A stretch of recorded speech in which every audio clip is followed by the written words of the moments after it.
When you're talking about demand generation, and I've mentioned two of the other ones in the past couple weeks, display and video OTT, and I think the other one, and I know I talk about organic social media posting and ideas for that a lot, but I'm going to talk about what I've used for paid social media ads and what I see that works for my stores. So a lot of, pretty much every company, if you do paid social media advertising for them, they do a dynamic carousel, right? They do AIA ads. It's just a carousel of cars. You do some ad copy on there. It's usually not too thrilling. You can control that. Like, you can ask them to put, hey, I want to put an offer up on a unique Silverado 1500 AIA that I have, or something like that in the ad copy text. And I would highly recommend that. The generic ad copy stuff isn't what draws clicks. It isn't what generates the interaction, the engagement that you expect to get from social media posts. So the whole idea of demand generation stuff isn't necessarily, and I know this is going to sound really weird, isn't necessarily click on the ad itself. It just really isn't. And too many people gauge the success or failure of a demand generation of strategy by the number of form leads they get. Like, that's just antiquated as all get out. Like, I really would not gauge the success or failure of my demand gen advertising on the number of form leads I get. I wouldn't even judge it by the number of phone calls, text, chat, anything like that. Ask me why. Because the whole purpose of that is to push people into your website, to bring them into the market to look for a car.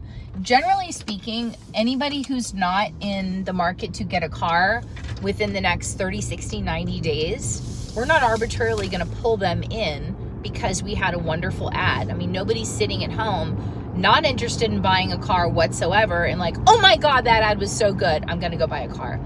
But those people that are in the 30, 60, 90 day window, we can pull them in the direction of our dealership through demand gen tactics. So social.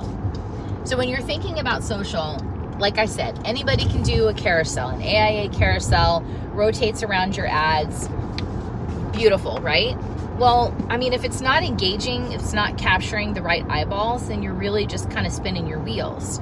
And a lot of times I see other companies when I was consulting that would literally put that on autopilot, not really put any thought into the ad copy or text, just run a carousel and hope for the best. Okay, but what if you could utilize some of the other aspects of that carousel to your benefit? What if you could build a 6-second intro card to that carousel that grabbed more eyeballs? Or even a static ad intro card that actually spoke to the offer on that particular vehicle, spoke to one or two of the benefits of certified pre-owned, spoke to the fact that you have 40 cars at least in stock that are under $20,000 at all times. Those are the kinds of things that grab eyeballs. Number one is video. Video is the best. It's 6 seconds. A lot of times my stores are like, well, what the hell can I say in 6 seconds? You can say a lot in 6 seconds. So utilize, play with the format, play with the content, and figure out what works for your kind of market.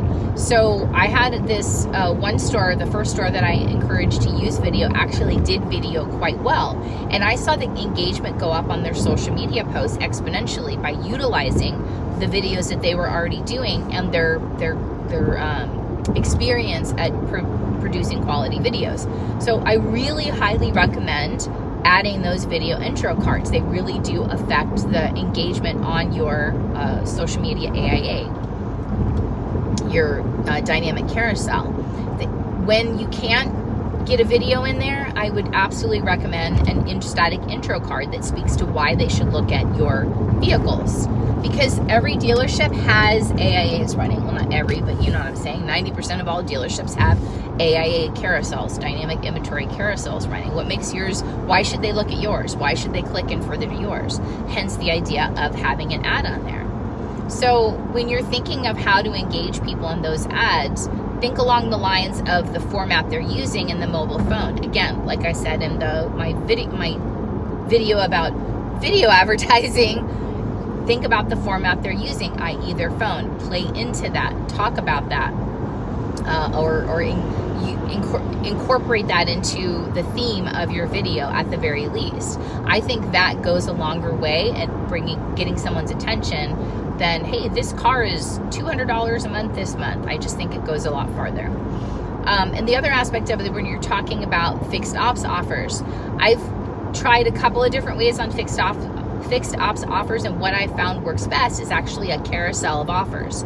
I've tried video with fixed ops. I've tried static ad, just a tile that says, you know, we have this service or whatever. And what I found that works best is actually a carousel of ads. So at least 3 to 5 tiles that advertise different services that you do. You want to stick to the basics: BTOB, brakes, tires, oil change, batteries, and those can be your carousel. You can throw in air filters, wiper blades, or whatever else you want in the end, but make sure you always have BTOB if you're doing a fixed ops carousel of offers.